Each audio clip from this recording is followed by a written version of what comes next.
Assalamu alaikum, dear 12th class, 11th class students. Today we are going to discuss the evolution of federalism in India. India is and has been a multi-religious, multi-ethnic and multicultural country. During British era, the fusion and fission of different identities was seen also.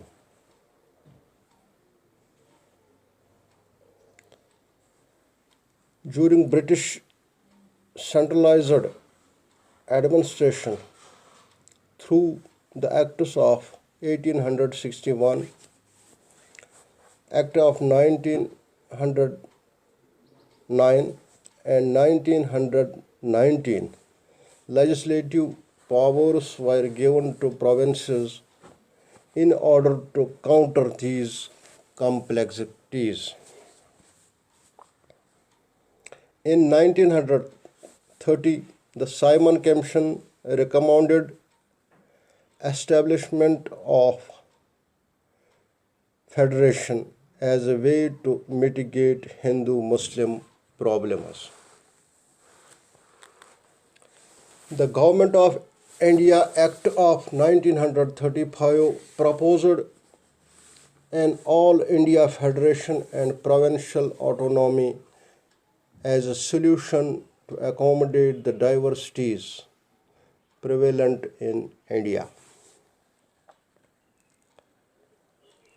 The national movement also demanded for a federal political administration. The Nehru Committee report, the Round Table Conference, and all other initiatives supported the distribution and demarcation of powers between center and state to accommodate these diversities in India. However, at the time of independence, there was not only a commitment on part of national leadership to establish a federation, but really there was existing one sort of federation in the country. The Constituent Assembly, in its objectives resolution adopted on 22 January 1947, declared Assembly's firm and solemn resolve to make India an independent, sovereign republic where states shall possess and retain autonomous status with residuary powers.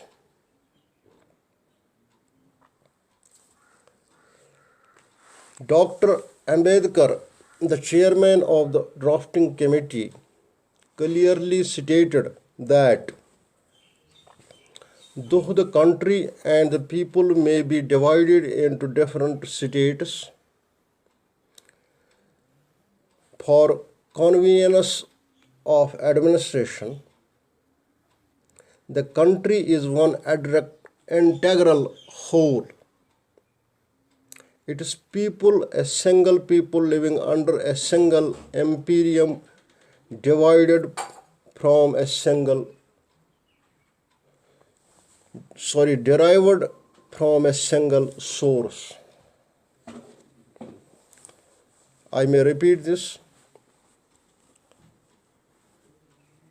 Dr. Ambedkar, the chairman of the drafting committee, clearly stated that though the country and the people may be divided into different states for convenience of administration,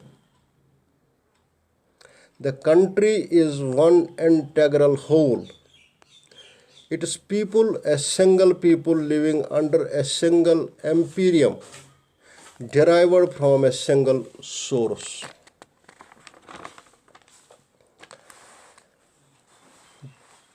Dear students, there are certain reasons for the creation of Indian federal framework with a strong center.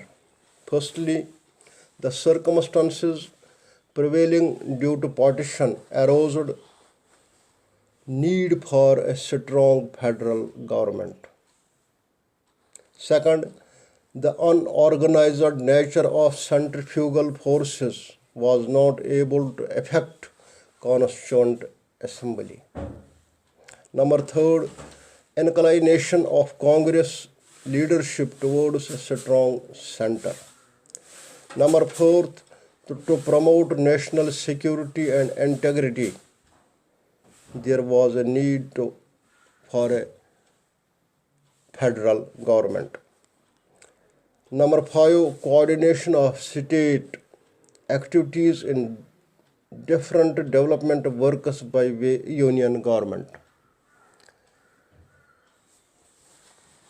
The Indian federal system was the product of two conflicting cultures, that is, unique diversity and infinite variety of local situation, and the second, reflecting the concerns for unity, security, and administrative efficiency.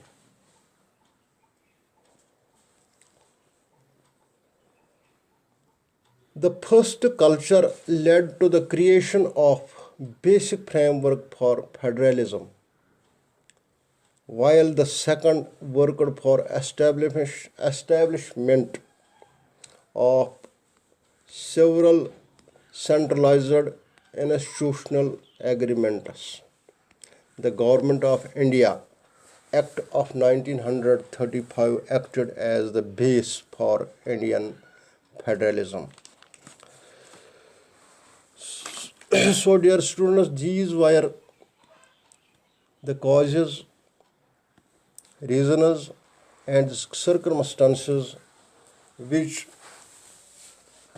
arose from time to time since British period till